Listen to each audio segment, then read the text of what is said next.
प्रिय छात्रों, पुनः आप सभी का स्वागत है डॉक्टर अमित पाठशाला में। छात्रों, आज की क्लास में हम देखने जा रहे हैं कि इतिहास को जानने के स्रोत क्या क्या हैं, यानी कि what are the sources to know about the history. इतिहास को हम कैसे जान सकते हैं, इतिहास को हम कैसे समझ सकते हैं। तो छात्रों, अगर हम सोर्सेस ऑफ हिस्ट्री की बात करें, यानी इतिहास के स्रोतों की बात करें, तो दो तरीके के स्रोत होते हैं। एक होता है आपका आर्कियोलॉजिकल सोर्स और दूसरा होता है लिटरेरी सोर्स। आर्कियोलॉजिकल सोर्स वो होते हैं जैसे शिलालेख हो गए, गुफाएं हो गई, या फिर प्राचीन सिक्के हो गए। और लिटरेरी सोर्स में जो लिखित स्रोत होते हैं वो आते हैं। छात्रों, पिछली क्लास में हम लोगों ने बात किया था प्री हिस्ट्री, प्रोटो हिस्ट्री और हिस्ट्री की, जिसमें मैंने आप लोगों को बताया था कि प्री हिस्ट्री ह्यूमन हिस्ट्री का वो फेज है जिसकी जानकारी हमें सिर्फ आर्कियोलॉजिकल सोर्सेज से मिलती है। यानी कि प्रागैतिहासिक काल मानव इतिहास का वह काल है जिसकी जानकारी हमें सिर्फ पुरातात्विक शास्त्रों से, पुरातात्विक स्रोतों से मिलती है। दोस्तों, जो दूसरा फेज है प्रोटो हिस्ट्री, प्रोटो हिस्ट्री की जानकारी हमें पुरातात्विक स्रोतों से मिलती है। साथ ही साथ इस काल के कुछ लिखित साक्ष्य भी उपलब्ध हैं। उदाहरण के तौर पर हड़प्पा की लिपि की हमने बात की थी, लेकिन अभी इस लिपि को समझा नहीं जा सका है। तो इस तरीके से हम देखें तो प्रोटो हिस्ट्री हिस्ट्री का वो फेज है जिसके बारे में हमें जानकारी के पुरातात्विक स्रोत हैं, साथ ही साथ कुछ लिखित स्रोत भी हैं, लेकिन उन लिखित स्रोतों को अभी तक समझा नहीं जा सका है। और तीसरा हमने बात किया था आप लोगों का हिस्ट्री, यानी हिस्टोरिकल फेज की, यानी मानव जीवन का वह भाग जिसका की जानकारी हमें लिखित साक्ष्यों के माध्यम से मिलती है और साथ ही साथ आर्कियोलॉजिकल सोर्सेज से भी मिलती है, पुरातात्विक साक्ष्यों से भी मिलती है। ये हम लोगों ने पिछले क्लास में चर्चा किया है। दोस्तों, आज की क्लास में हम चर्चा करेंगे कि इतिहास को जानने के जो दो तरीके के स्रोत हैं, आर्कियोलॉजिकल सोर्स यानी पुरातात्विक स्रोत और लिटरेरी सोर्स, इन पर हम विस्तार से बात करेंगे। तो छात्रों, अगर हम बात करें कि आर्कियोलॉजिकल सोर्सेज क्या होते हैं, तो आर्कियोलॉजिकल सोर्सेस वो सोर्सेज होते हैं जो कि ह्यूमन इतिहास में मानव के द्वारा प्रयोग किए जाते हैं। जैसे कि शिलालेख हो गए, या सिक्के हो गए, या प्राचीन मोहरें हो गई, या मिट्टी के बर्तन हो गए, या कोई स्मारक हो गया, या गुफाएं हो गई, या मूर्तियां हो गई। तो पूर्वकालीन मानव के द्वारा बनाए गए जो भी कंस्ट्रक्शंस है, जो भी उपकरण है, वो सब आपके आ जाएंगे आर्कियोलॉजिकल सोर्सेस में। तो अगर हम एक एक आर्कियोलॉजिकल सोर्सेस की बात करें छात्रों, तो सबसे पहले आता है आपका इंस्क्रिप्शंस। इंस्क्रिप्शंस यानी शिलालेख। छात्रों, हम जानते हैं कि जो प्राचीनतम शिलालेख हैं जो उपलब्ध हैं वो अशोका के टाइम, मौर्य काल के जो शासक थे अशोक, उनके काल में शिलालेख जो है वो खुदवाए गए थे। तो अशोक के जो शिलालेख हैं वो सबसे प्राचीन शिलालेख माने जाते हैं। तो सबसे पहले हम बात करते हैं कि शिलालेख का अध्ययन जो होता है छात्र, उनको हम एपिग्राफी कहते हैं। यानी कि ये एक इंपॉर्टेंट पॉइंट है, आप लोग इसको नोट कर सकते हैं कि जो शिलालेख होते हैं, इंस्क्रिप्शंस होते हैं, इंस्क्रिप्शंस के स्टडी को हम एपिग्राफी कहते हैं, यानी कि पुरालेख शास्त्र कहते हैं। और इनको बहुत ही प्रामाणिक स्रोत माना जाता है इतिहास को जानने में। शिलालेखों को, इंस्क्रिप्शंस को बहुत ही प्रामाणिक स्रोत माना जाता है इतिहास को जानने में। प्रमाणित स्रोत क्यों माना जाता है? इसलिए माना जाता है क्योंकि ये शिलालेख बहुत लंबे समय तक रह पाते हैं। जैसे कि उदाहरण के तौर पे हमने बात अभी की अशोक के शिलालेखों की। अशोक के शिलालेख आज से लगभग आप देखें तो 2000 साल या 2500 साल पहले के हैं। 2000 साल से लेकर 2500 साल पहले के बीच में लगभग 2300 साल के आसपास में आते हैं। तो इस तरीके से देखें तो बहुत लंबे समय तक ये शिलालेख इतिहास को डिफाइन करने के लिए साक्ष्य के रूप में प्रयोग किए जाते हैं, और इनकी जो सस्टेनेबिलिटी होती है वो बहुत लंबे समय तक होती है। इसीलिए इंस्क्रिप्शंस को बहुत ही उपयोगी स्रोत माना जाता है प्राचीन इतिहास को जानने में। जैसे अगर हम इस स्लाइड में देखें तो हमारे पास कई सारे ऐसे शिलालेख हैं, जैसे कि आप ये देख सकते हैं, जो शिला पर बनी हुई प्राचीन जो हमारे जो मनुष्य रहे हैं उनके द्वारा कुछ लेख खुदवाए गए हैं। या फिर ये आप देख सकते हैं एक चट्टान पर कुछ लेख खुदवाए गए हैं। तो इस तरीके से जो शिलालेख हैं वो किसी पत्थर पर हो सकते हैं या किसी चट्टान पर हो सकते हैं। इसके अलावा छात्रों जो दूसरा स्रोत है वो आपका आता है प्रशस्ति। तो छात्रों प्रशस्तियां क्या होती हैं? प्रशस्तियां जो होती हैं वो राजवंशों का इतिहास डिफाइन करती हैं। यानी कि प्रशस्ति और जो शिलालेख हैं उसमें अंतर ये होता है कि प्रशस्तियां जो होती हैं दोनों लगभग सेम दिखाई देंगे, लगभग एक ही प्रकार के दिखाई देंगे इंस्क्रिप्शंस और प्रशस्ति में। लेकिन मूलभूत अंतर यह होता है कि इंस्क्रिप्शंस में हम उस समय की सामाजिक, राजनीतिक, आर्थिक स्थिति के बारे में ज्ञान प्राप्त कर सकते हैं। जैसे कि अगर आप अशोक के इंस्क्रिप्शंस को देखें, तो 13वें शिलालेख को देखें, तो अशोक का जो 13वां शिलालेख है उसमें कलिंग युद्ध की चर्चा की गई है। तो जो शिलालेख होते हैं वो उस समय के तात्कालिक समाज के इतिहास को जानने के स्रोत होते हैं। उस समय की राजनीतिक व्यवस्था, सामाजिक व्यवस्था या फिर आर्थिक व्यवस्था को जानने के स्रोत होते हैं। जो प्रशस्तियां होती हैं, इन प्रशस्तियों पर जनरली हम जो इतिहास में जो भी राजा महाराजा हुए हैं या जो उनकी वंश परंपरा हुई है उनका वर्णन मिलता है। तो ये मूल अंतर है प्रशस्ति में और शिलालेख। जैसे उदाहरण के तौर पर हम प्रयाग प्रशस्ति देख सकते हैं, समुद्रगुप्त की प्रयाग प्रशस्ति। तो ये एक स्तंभ लेख है छात्रों, जो कि प्रयागराज इलाहाबाद में उपलब्ध है। और अगर इस शिलालेख को देखें तो इसमें हमें अशोक की भी कुछ सूचनाएं मिलती हैं, अशोककालीन भी कुछ सूचनाएं मिलती हैं। इसमें समुद्रगुप्त के काल की भी कुछ सूचनाएं मिलती हैं। और साथ ही साथ इसमें औरंगजेब के इसमें साथ ही साथ हमें जहांगीर के काल की भी कुछ वर्णन मिलते हैं। तो इस तरीके से जो प्रयाग प्रशस्ति है ये अशोक के टाइम की जानकारी देती है और साथ ही साथ हमें समुद्रगुप्त के समय की जानकारी देती है और हमें जहांगीर के काल की जानकारी देती है ये प्रयाग प्रशस्ति। इसके बाद छात्रों अगर हम देखें तो कुछ अन्य जो इंस्क्रिप्शंस हैं, जैसे कि आपका मेहरौली का जो स्तंभ लेख है उसके हम ले सकते हैं, जो कि लोहे का बना हुआ है। ये चंद्रगुप्त विक्रमादित्य द्वारा बनवाया गया था विष्णुपद उदयगिरी में, जो कि मध्य प्रदेश में स्थित है। तो वहां पर इसको स्थापित कराया गया था, लेकिन फिर बाद में इसको दिल्ली ले आया गया और मेहरौली जो कुतुब मीनार के पास में इसको स्थापित करवाया गया बाद में। इसके बाद अगर हम देखें तो बांसखेड़ा इंस्क्रिप्शन है। बांसखेड़ा जो उत्तर प्रदेश के शाहजहांपुर जिले में पड़ता है वहां पर है और ये हर्षवर्धन कालीन इतिहास को जानने का प्रमुख स्रोत है।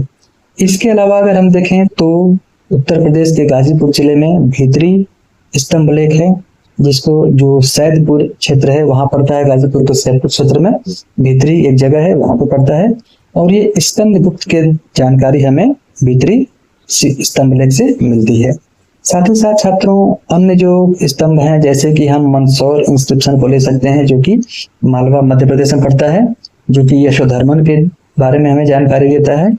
इसके अलावा अगर हम देखें तो भानुगुप्त का एरण अभिलेख, जो कि सागर जिले मध्य प्रदेश में स्थित है, जिसमें कि हमें भानुगुप्त के बारे में जानकारी मिलती है।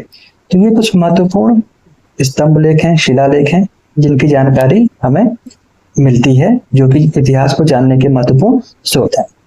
इसके अलावा छात्रों अगर हम देखें तो जो सिक्के होते हैं, कॉइन्स, ये भी बहुत महत्वपूर्ण स्रोत होते हैं इतिहास को जानने के।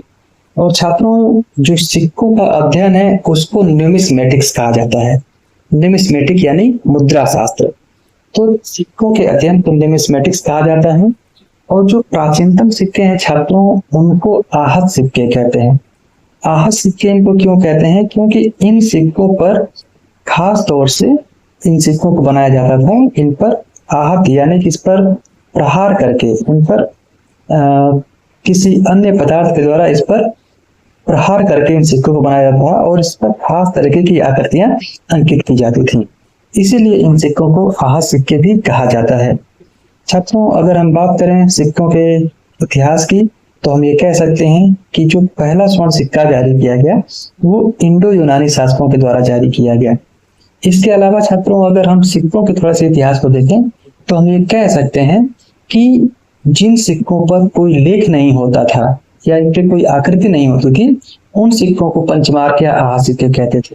तो इन पर किसी मनुष्य का आपको या किसी पशु पक्षी का या किसी और चीज का कोई आकृति नहीं मिलेगी, बल्कि इन पर आपको आड़ी तिरछी लाइनें मिलेंगी। इस पर आहत किए हुए, इस पर चोट करके बनाए हुए कुछ खास तरीके के आपको आकृतियां मिलेंगी, लेकिन इस पर किसी और प्रकार की कोई आकृति, किसी मनुष्य की या किसी और चीज की आकृति नहीं मिलती है।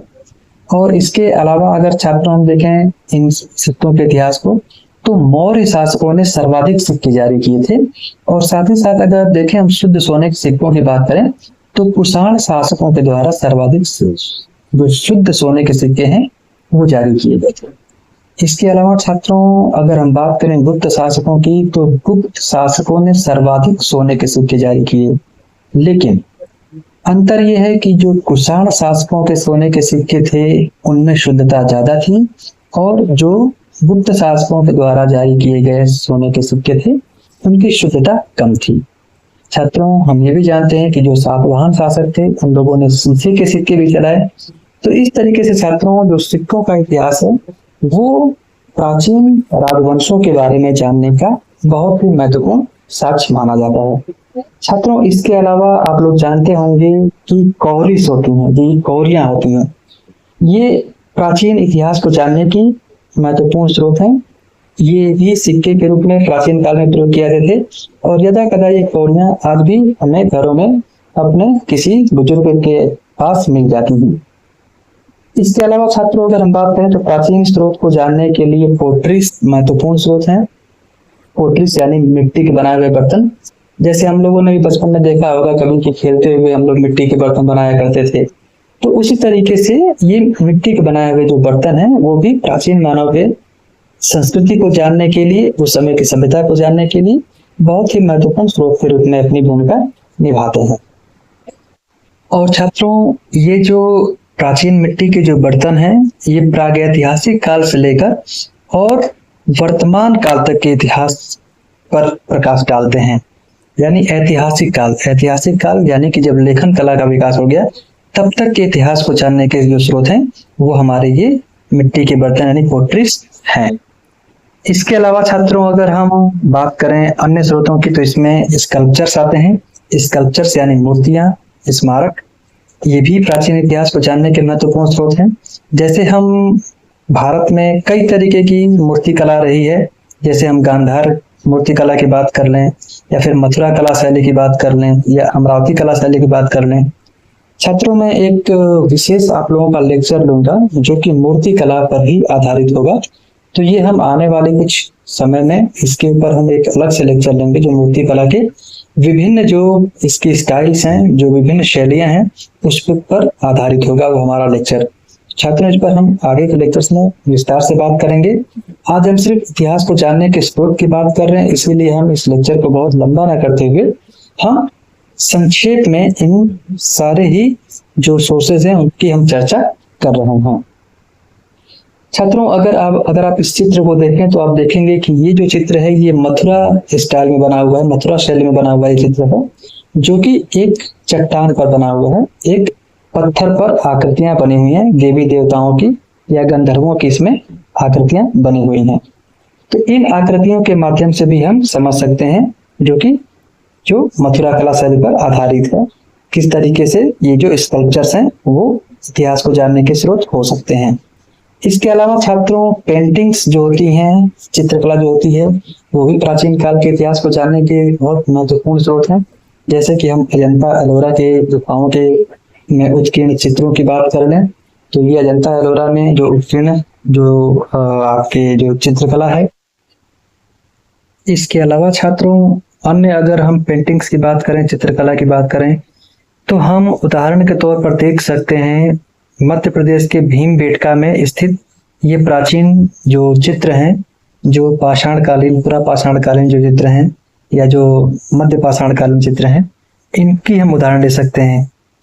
छात्रों अगर आप इस चित्र को देखेंगे तो आपको इस चित्र में जो मध्य पाषाणकालीन है उस काल के कुछ ऐसे चित्र दिए हैं जिसके माध्यम से ये पता चलता है कि मनुष्य किस तरीके से अपना जीवन जो शिकार करने पर निर्भर था, मनुष्य का जो जीवन है वो शिकार करने पर निर्भर था। इसके अलावा मनुष्य किस तरीके के टूल्स का प्रयोग करता था अपने शिकार करने के लिए या अपनी आजीविका चलाने के लिए, तो वो प्रदर्शित है इस भीमबेटका से प्राप्त इस चित्र में। इसके अलावा छात्रों हम अगर देखें तो ये हमारे कुछ हो गए आपके जो आर्कियोलॉजिकल सोर्सेस हैं। तो हमने आर्कियोलॉजिकल सोर्सेस में आज बात किया जो कि हमारे जो शिलालेख हैं, शिलालेखों पर बात किया। इसके अलावा हमने बात किया सिक्कों पर। इसके अलावा हमने बात किया जो पुराने स्कल्पचर्स हैं, स्कल्पचर पर हमने बात किया। तो इस तरीके से छात्रों अगर हम देखें तो ये कुछ हमारे जो प्राचीन जो आर्कियोलॉजिकल सोर्सेस हैं वो हैं। छात्रों यहीं पर मैं आप लोगों को कुछ जो महत्वपूर्ण जो तथ्य हैं पुरातात्विक स्रोतों से संबंधित, पुरातात्विक जो स्तंभ हैं उनसे संबंधित, उसके बारे में बता देता हूँ। छात्रों अगर हम सबसे पहले बात करें तो एक बहुत महत्वपूर्ण जो स्तंभ लेख है वो आता है बौद्ध स्तंभ लेख, जो कि भरौत में स्थित है। ये शुंगकालीन एक स्तंभ है जिसको कि राजा वासुदेव के द्वारा बनवाया गया था, जो कि शुंग वंश के एक शासक थे। तो इस शिलालेख में, बौद्ध स्तंभ लेख में शुंग वंश का प्राचीनतम हमें इतिहास मिलता है। छात्रों इसके अलावा अगर हम देखें तो अगला जो आता है वो आता है गरुड़ स्तंभ लेख। गरुड़ स्तंभ लेख जो है वो केशनगर विदिशा में स्थित है।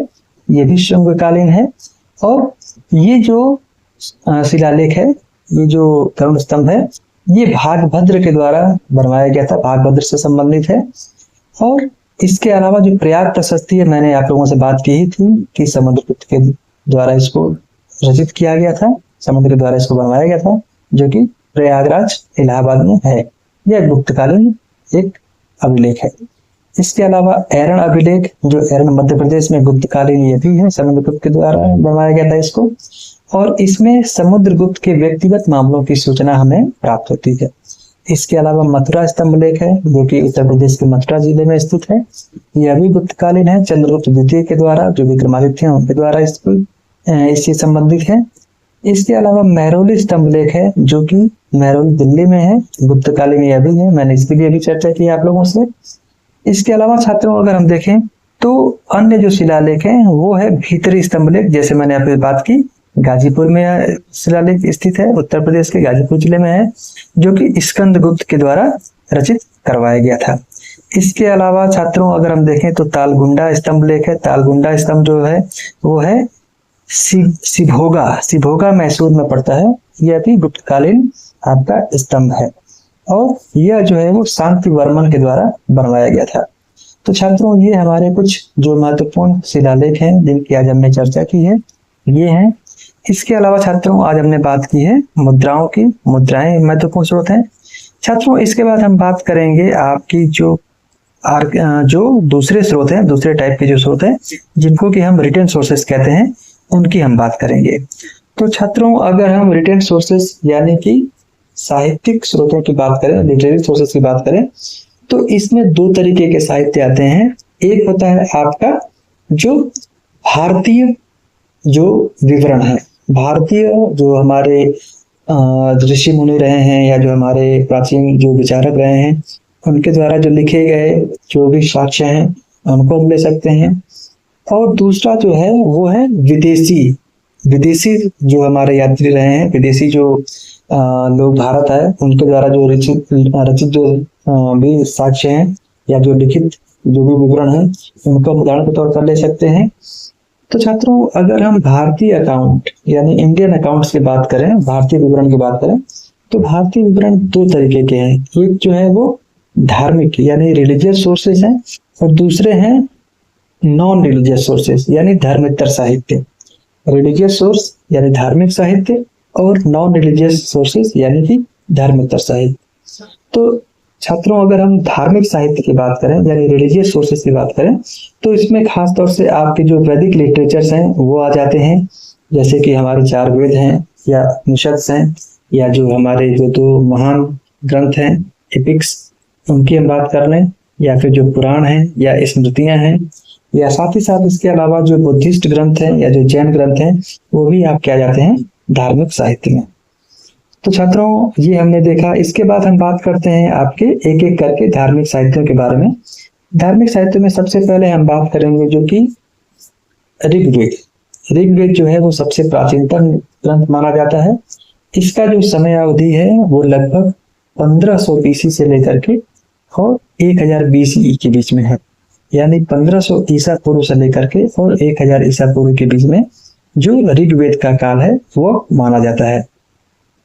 छात्रों, इसमें अगर हम ऋग्वेद में देखें तो ऋग्वेद जो है वो दुनिया का सबसे प्राचीनतम पुस्तक मानी जाती है। इसमें टोटल 10 मंडल हैं, कुल 10 मंडल हैं, यानी कि 10 मंडल का मतलब 10 पुस्तकें, या आप इनको 10 अध्याय भी कह सकते हैं। तो 10 पुस्तकें कहा जाता है। तो ऋग्वेद में कुल 10 पुस्तकें हैं, 10 मंडल हैं जिनको कि मंडल कहा गया है, और इसमें कुल 1028 श्लोक हैं और 10,580 जो मंत्र हैं वो ऋग्वेद में हमें मिलते हैं। छात्रों, इसके अलावा अगर हम देखें तो ऋग्वेद का जो पहला और 10वां मंडल है वो सबसे बाद के मंडल माने जाते हैं, यानी ये सबसे बाद के काल में लिखे गए। और जो दूसरा से लेकर के और 7वां मंडल है ये सबसे प्राचीनतम मंडल माने जाते हैं। तो ऋग्वेद के जो दूसरे से लेकर 7वें तक जो मंडल है वो सबसे प्राचीनतम माने जाते हैं, और पहला और 10वां जो मंडल है वो बाद का मंडल माना जाता है। और 10वें मंडल को पुरुष सूक्त कहा जाता है। इसी में जो 4 वर्णों का जो उल्लेख है वो सर्वप्रथम हमें मिलता है। तो छात्रों, इस तरीके से अगर हम देखें तो ऋग्वेद जो है इसमें कुल 10 मंडल हैं, 1028 श्लोक हैं और 10,580 के आसपास आपके इसमें मंत्र हैं। 10वां जो मंडल है इसको पुरुष सूक्त कहते हैं, जिसमें कि 4 वर्णों का उल्लेख है। और इसके साथ ही साथ अगर हम देखें तो सबसे जो प्राचीनतम जो इसके मंडल हैं वो दूसरे से लेकर के और 7वें तक मंडल है। इसके अलावा छात्रों, अगर हम देखें तो ऋग्वेद का जो तीसरा मंडल है जिसमें हमें गायत्री मंत्र के बारे में जानकारी मिलती है, और यह गायत्री मंत्र जो है वो भगवान सूर्य की उपासना में लिखा गया है। इसके अलावा अगर हम देखें तो ऋग्वेद का जो 9वां मंडल है, 9वें मंडल में हमें सोम के बारे में जानकारी मिलती है। सोम जो एक पेय पदार्थ था जो कि हिमालय के मुंजवंत पर्वत से हमें प्राप्त होता था। हमारे प्राचीन ऋषि मुनि उसको प्राप्त करते थे मुंजवंत पर्वत शिखर से, जो हिमालय में पड़ता है, वहां से सोम नामक पेय पदार्थ की प्राप्ति होती थी। इसका हमें जो वर्णन मिलता है वो ऋग्वेद के 9वें मंडल में मिलता है। इसके बाद जो हमारा आता है दूसरा वेद है वो है हमारा सामवेद। सामवेद जो है वो संगीत को समर्पित है, और इसमें कुल 1549 मंत्र हैं, जिनमें से ज्यादातर जो मंत्र हैं वो ऋग्वेद से ही लिए गए हैं। लगभग 75 ऐसे जो मंत्र हैं, 75 जो मंत्रास हैं वो ओरिजिनल आपके सामवेद से आते हैं। इसके अलावा छात्र अगर हम देखें तो यजुर्वेद है जो तीसरा वेद है। यजुर्वेद जो है वो आपको समर्पित है यज्ञों को, यानी इसमें यज्ञ को परफॉर्म करने के, यज्ञ को उसके अंत तक पहुंचाने के या यज्ञ को संपन्न करने के जो अनुष्ठान को संपन्न करने के जो नियम हैं वो इसमें दिए हुए हैं। तो इस तरीके से जो यजुर्वेद है वो यज्ञ से संबंधित है। इसमें यज्ञ आदि की जानकारी मिलती है, और यह गद्य एवं पद्य यानी प्रोज और पोएट्री दोनों फॉर्म में उपलब्ध है। तो यजुर्वेद एकमात्र ऐसा ग्रंथ है जो कि गद्य एवं पद्य यानी प्रोज और पोएट्री दोनों ही फॉर्म में मिलता है।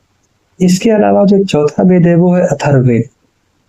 अथर्ववेद जो है उसमें हमें अथर्ववेद में जो हमें आत्माओं के बारे में जानकारी मिलती है, झाड़ फूक के बारे में जानकारी मिलती है, टोने टोटके के बारे में जानकारी मिलती है, यानी मैजिक जो स्पेल्स हैं उनकी हमें जानकारी मिलती है अथर्ववेद में।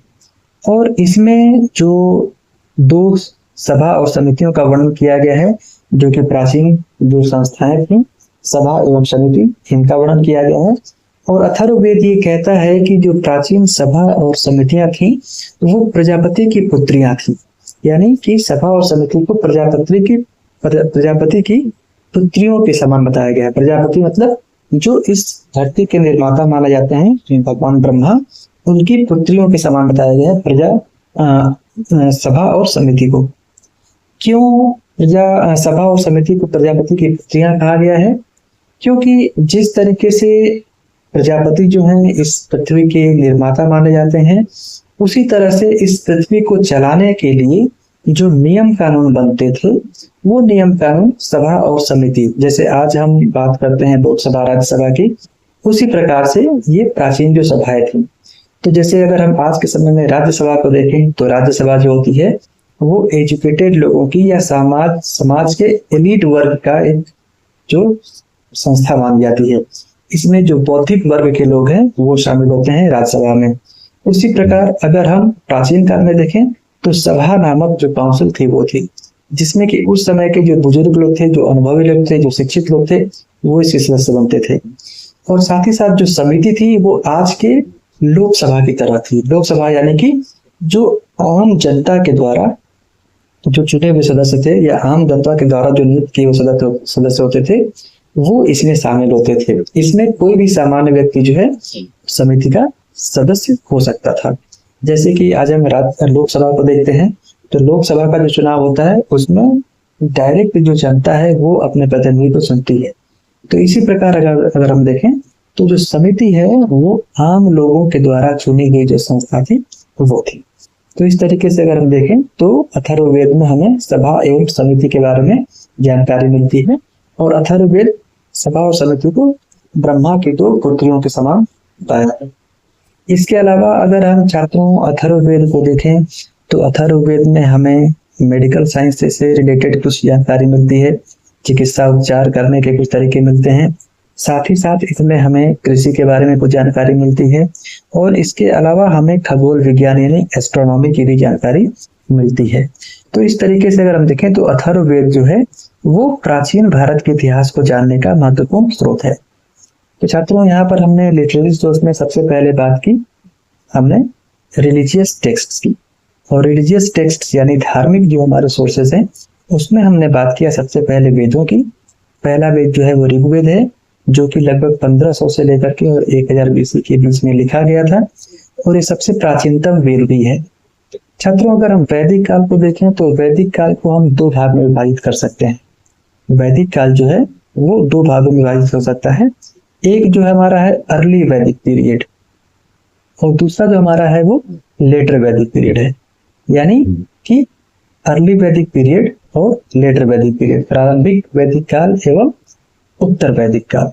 तो जो प्रारंभिक वैदिक काल छात्रों वो आता है ऋग्वैदिक काल के रूप में, यानी कि इसी काल में ऋग्वेद की रचना हुई, इसीलिए इसको हम अर्ली वैदिक पीरियड कह देते हैं। और जो दूसरा फेज है यानी कि लेटर वैदिक फेज, इसमें अन्य वेदों की रचना हुई जैसे कि सामवेद, यजुर्वेद एवं अथर्ववेद की रचना हुई, इसीलिए हम इसको लेटर वैदिक फेज कहते हैं। इसके अलावा छात्रों अगर हम देखें तो वेदों के बाद फिर हमारे आते हैं जिनको कि हम ब्राह्मण ग्रंथ कहते हैं। ब्राह्मण ग्रंथों की अगर हम बात करें तो हर जो वेद हैं चारों वेद के अपने अपने ब्राह्मण ग्रंथ हैं। जैसे अगर हम ऋग्वेद को देखें तो ऋग्वेद का जो ब्राह्मण ग्रंथ है वो कौशिकी ब्राह्मण है एवं ऐत्रेय ब्राह्मण है। इसके अलावा अगर यजुर्वेद के ब्राह्मण ग्रंथ को देखें तो यजुर्वेद का जो ब्राह्मण ग्रंथ है वो तैत्तिरीय एवं शतपथ ब्राह्मण, यानी दो इसके भी ब्राह्मण ग्रंथ हैं, यजुर्वेद के भी तैत्तिरीय ब्राह्मण एवं शतपथ ब्राह्मण। सामवेद के भी दो आपके ब्राह्मण ग्रंथ हैं, जिसमें से कि पहला जो है उसको पंचविश ब्राह्मण कहते हैं और दूसरा जो है वो है जैमिनीय ब्राह्मण। तो इस तरीके से सामवेद के भी दो ब्राह्मण ग्रंथ हैं, पंचविश एवं जैमिनी। और अथर्ववेद का एक ब्राह्मण ग्रंथ है जिसको कि गोपथ ब्राह्मण कहते हैं।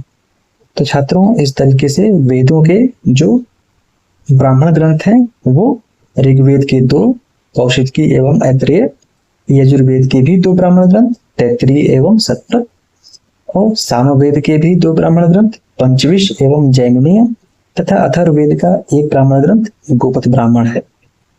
छात्रों इसके बाद आता है अपना आरण्यक। आरण्यक का मतलब होता है वह पुस्तकें या वह ज्ञान जो कि जंगलों में, फॉरेस्ट्स में जिनको लिखा गया है। यानी कि जंगलों में जो साधु संत रहा करते थे, ऋषि मुनि रहा करते थे अपना आश्रम बना करके, और वहां पर जो ग्रंथ लिखे गए उनको ही आरण्यक कहा गया। तो ये जो ग्रंथ हैं ये रहस्यवाद से एवं दार्शनिक शास्त्र हैं और इनमें बलि प्रथा वगैरह के बारे में विरोध किया गया है, बलि प्रथा का अपोजिशन किया गया है इन आरण्यक में। और इसके अलावा अगर हम दोस्तों देखें तो ब्राह्मण आरण्यक ग्रंथों के बाद में जो अन्य ग्रंथ आते हैं वो उपनिषद आते हैं। उपनिषद का मतलब होता है वह ज्ञान जो कि शिक्षक के नजदीक बैठकर, गुरु के नजदीक बैठकर प्राप्त किया जाए। उपनिषद यानी कि गुरु के पास बैठकर के ज्ञान को अर्जित करना।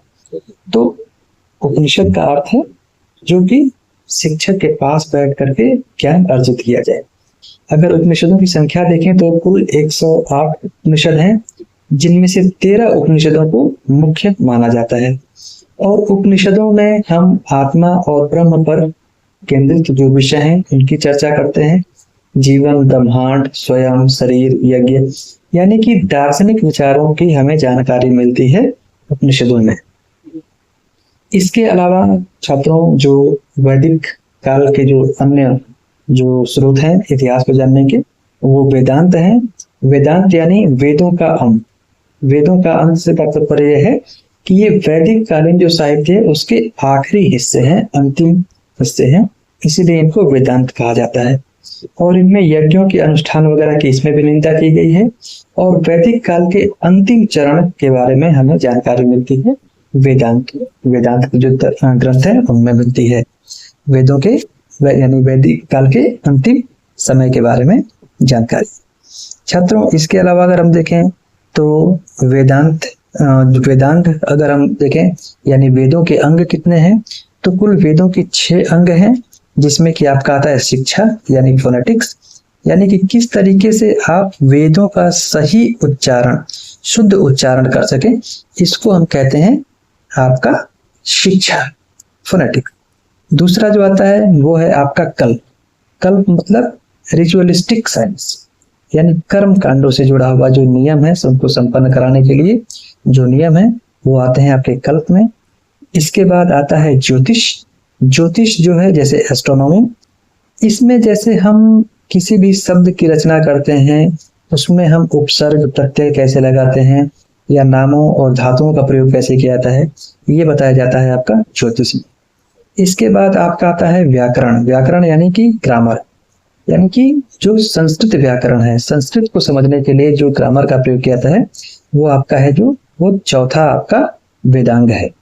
जो 5वां वेदांग है वो है निरुक्त को हम एटिमोलॉजी भी कहते हैं। एटिमोलॉजी का मतलब होता है कि व्युत्पत्ति विज्ञान, यानी किसी भी चीज की व्युत्पत्ति यानी उत्पत्ति कैसे हुई है उसके बारे में चर्चा की गई है निरुक्त में। ठीक है। इसके बाद अगर हम देखें तो जो 6वां है वो है छंद मतलब कि मंत्रों के अर्थ को समाहित करता है। जैसे जो अलग अलग छंद हैं उनका वर्णन किया गया है। तो इस तरीके से अगर देखें, अगर हम वेदांग में तो 6 तरीके के वेदांग हैं। पहला जो है वो शिक्षा है, दूसरा कल्प है, तीसरा ज्योतिष है, फिर व्याकरण है, निरुक्त है और छंद है। ये आपके 6 वेदांग हो गए। इसके बाद छात्रों जो अगले जो ग्रंथ आते हैं जो कि वैदिक ग्रंथों में ही आते हैं वो होते हैं आपके स्मृतियां। तो स्मृतियां भी 6 हैं। जैसे मनुस्मृति है जिसको कि प्राचीनतम स्मृति माना जाता है। और छात्रों आप लोगों को पता होगा कि मनु स्मृति जो है वो हमारे लॉ एंड ऑर्डर्स यानी कि कानून व्यवस्था के बारे में भी हमें जानकारी देती है। मनुस्मृति के बाद जो दूसरी स्मृति आती है वो है याज्ञवल्क स्मृति। याज्ञवल्क स्मृति जो है वो लगभग 100 ईस्वी से लेकर के और 300 ईस्वी के बीच में लिखी गई, यानी 100 CE to 300 CE के बीच में लिखी गई थी आपकी याज्ञवल्क स्मृति। तीसरी जो है वो नारद स्मृति है। चौथी स्मृति जो है वो पराशर स्मृति है। 5वीं स्मृति जो है वो कात्यायन स्मृति है। और 6वीं स्मृति जो है वो है बृहस्पति स्मृति। तो इस तरीके से 6 स्मृतियां हैं। इनके अलावा अगर हम पुराणों को देखें तो कुल जो पुराण है उनकी संख्या 18 है। और पुराणों के जो रचयिता हैं वो लोमहर्ष या उनके जो पुत्र उपश्रवा हैं वो माने जाते हैं। तो लोमहर्ष या उनके पुत्र जो उपश्रवा हैं उनको पुराणों का रचयिता माना जाता है। इसके अलावा 18 पुराणों के अलावा छात्रों 2 महाकाव्य भी आते हैं, एपिक्स भी आते हैं, जिनमें महाभारत और रामायण के बारे में चर्चा की जाती है। महाभारत जिसकी रचना की वेद व्यास जी ने की थी और रामायण की रचना ऋषि वाल्मीकि जी ने की थी। तो ये हो गए हमारे 2 एपिक्स, महाभारत एवं रामायण है। छात्रों, इसके अलावा अगर हम देखें तो प्राचीन भारत के इतिहास को जानने के जो स्रोत हैं या इतिहास को जो जानने के अन्य स्रोत हैं, इनमें बुद्धिस्ट लिटरेचर्स आते हैं। बुद्धिस्ट लिटरेचर्स में देखें तो आपके विनय पिटक हो गया, सुत्त पिटक हो गया या अभिधर्म पिटक हो गया। इसके अलावा छात्रों, जो कुछ महत्वपूर्ण जो बुद्धिस्ट लिटरेचर्स हैं उनको पाली भाषा में लिखा गया। और इसके अलावा छात्रों, जो जैन साहित्य हैं, जैन साहित्य प्राकृत की भाषा में लिखे गए, वो भी प्राचीन भारत के इतिहास को जानने के महत्वपूर्ण स्रोत हैं। इसके अलावा छात्रों, ये कुछ हो गए हमारे जो कि धार्मिक साहित्य कहे जाते हैं। अभी हमने ऐसे साहित्यों की बात की जो कि धार्मिक साहित्य हैं, जैसे वेद, उपनिषद, पुराण हो गए, या फिर महाकाव्य हो गए, या फिर बुद्धिस्ट लिटरेचर्स हो गए, या फिर जैन लिटरेचर्स हो गए। इनके अलावा छात्रों, जो दूसरे प्रकार की हमने चर्चा की थी जो कि रीडिंग सोर्सेज हैं, वो हैं आपके नॉन रिलीजियस सोर्सेज।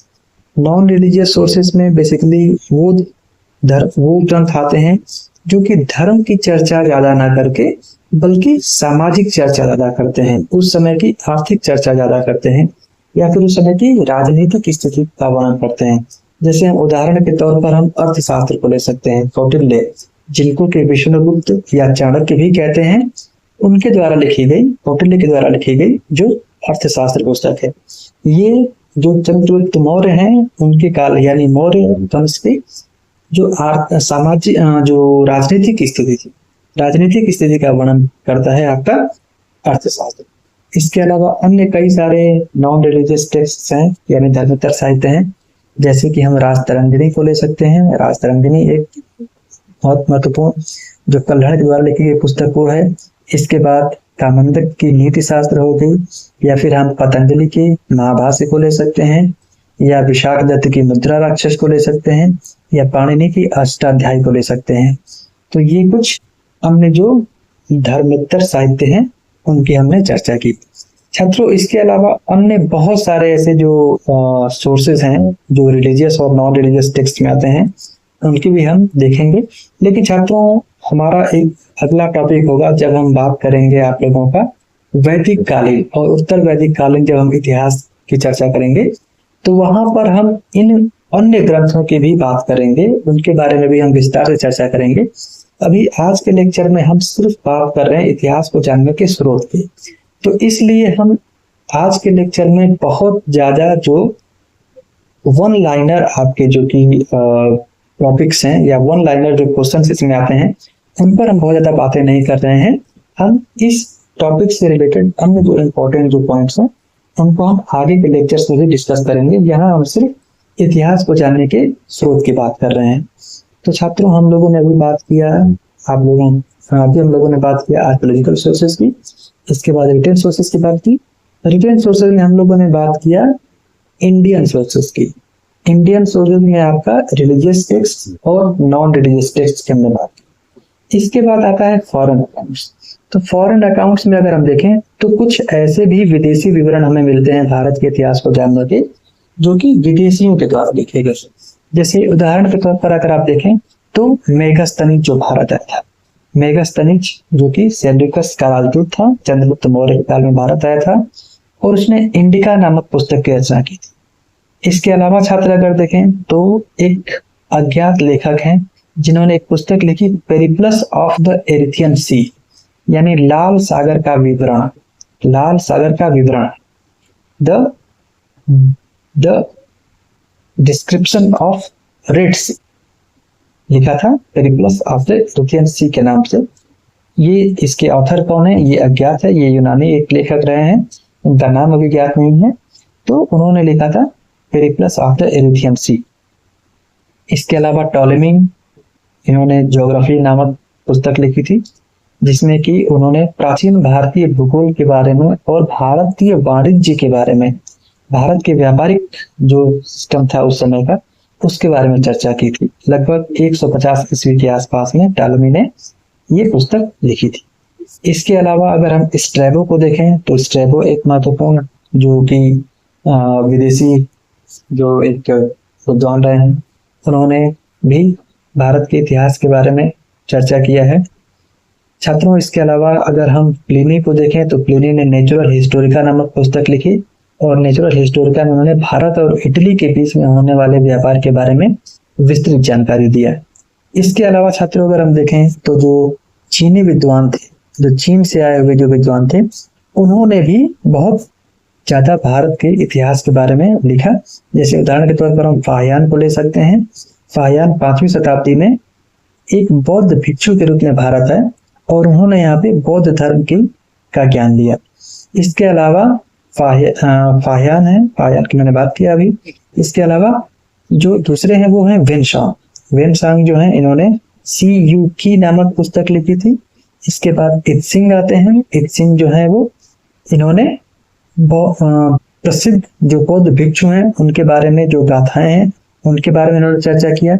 छात्रों इनके अलावा वेनसांग, मैंने अभी बात किया वेनसांग की, तो वेनसांग एक अन्य महत्वपूर्ण चीनी विचारक थे, वो भारत आए थे 7वीं शताब्दी ईसा पूर्व के आसपास में ये आए थे और इन्होंने नालंदा विश्वविद्यालय में रह करके और भारतीय धर्म ग्रंथों का खासतौर से जो बुद्धिस्ट लिटरेचर थे उसका इन्होंने अध्ययन किया। इसके अलावा हम अलबरूनी की बात कर सकते हैं। अलबरूनी भी एक विदेशी जो इतिहासकार हैं वो भारत आए, अरब विद्वान थे, वो भारत आए और उन्होंने किताबुल हिंद नामक पुस्तक लिखी जिसमें कि इन्होंने भारत की दर्शन, धर्म, समाज, विज्ञान एवं साहित्य का विवरण हमें दिया है। इसके अलावा छात्रों अगर हम देखें तो इब्न बतूता जो मध्यकाल में भारत आए 14वीं शताब्दी में, आप लोग जानते हैं कि मोहम्मद बिन तुगलक के समय में ये भारत आए थे, जो कि मोरक्को के निवासी थे इब्न बतूता, और इन्होंने दिल्ली में मोहम्मद बिन तुगलक के समय में इन्होंने भारत की यात्रा की थी। तो छात्रों ये हमारे कुछ जो सोर्सेस हैं इतिहास को जानने के, थोड़ा सा लंबा हमारा लेक्चर हुआ, लेकिन छात्रों ये कुछ महत्वपूर्ण सोर्सेस हैं। छात्रों एक बार मैं आप लोगों को संक्षेप में पुनः बता देता हूँ। सोर्सेस ऑफ हिस्ट्री, इतिहास को जानने के जो सोर्सेस हैं वो सोर्सेस कौन कौन से हैं। एक होता है आपका लिटरेरी सोर्सेस और एक होता है आपका आर्कियोलॉजिकल सोर्सेस, यानी कि जो आपके पुरातात्विक स्रोत हैं और लिखित स्रोत हैं। पुरातात्विक स्रोतों की अगर हम बात करें तो पुरातात्विक स्रोत में आपके आ जाएंगे जो इंस्क्रिप्शंस हैं, शिलालेख हैं, या फिर प्राचीन गुफाएं हैं जैसे अजंता एलोरा गुफाएं हो गई, या फिर इसके अलावा जो सिक्के हैं प्राचीन काल के, जो मोहरें हैं वो आ जाएंगी। तो ये आपके हो गए आर्कियोलॉजिकल सोर्सेस। इसके बाद जो आता है वो आपका आता है रिटेन सोर्सेस। रिटेन सोर्सेस में बेसिकली हमने बात की धार्मिक साहित्य एवं धार्मिक साहित्य, इसके अलावा विदेशी विवरणों की बात की हमने। तो धार्मिक साहित्य वो हैं जिनका मुख्य उद्देश्य धार्मिक शिक्षा देना है, धर्म के बारे में जानकारी देना है, जिसमें हमने वेदों, उपनिषद, पुराणों की बात की, महाकाव्यों की बात की, बौद्ध ग्रंथों की बात की, जैन ग्रंथों की बात की। इसके अलावा अगर हम देखें तो हमने बात की विदेशी विवरण की। तो छात्र इस तरीके से इतिहास को जानने के ये दो मुख्य स्रोत माने जाते हैं। इसके अलावा छात्रों हम अन्य बहुत सारे ऐसे विवरणों का आगे हम चर्चा करेंगे। अन्य पौराणिक पुस्तकों की हम चर्चा करेंगे, प्राचीन पुस्तकों की चर्चा करेंगे, उनके लेखों की चर्चा करेंगे, उनमें किन विषयों पर चर्चा की गई है उसकी भी हम आगे चर्चा करेंगे। तो ये हमारे आगे आने वाला जो हमारा जो समय के साथ, जैसे कि अगर हम मौर्यकालीन अगर स्रोतों को देखें तो उस समय जो मौर्य वंश का इतिहास पढ़ाएंगे तो उसको हम चर्चा करेंगे, या जो वैदिक कालीन जो ग्रंथ हैं उनमें अन्य किन किन विषयों पर चर्चा की गई है तो वो हम जब वैदिक कालीन इतिहास पढ़ाएंगे तो वहां पर चर्चा करेंगे। तो आज हमने आप लोगों को सिर्फ इतिहास को जानने के जो सोर्सेज हैं उनकी हमने चर्चा की। छात्रों मैं उम्मीद करता हूँ कि आप लोगों को आज का लेक्चर समझ में आया होगा। अगर कोई भी आपको डाउट है तो आप हमें कमेंट बॉक्स में लिख सकते हैं, मैं उनको स्पष्ट करूंगा। इसके अलावा छात्र अगर कोई भी आपको क्वेरी हो, कोई इस तरह की भी कोई भी अगर इस टॉपिक को समझने में दिक्कत हो तो आप हमें लिख सकते हैं। नमस्कार, आप लोग अपना ख्याल रखिए। शुभ रात्रि।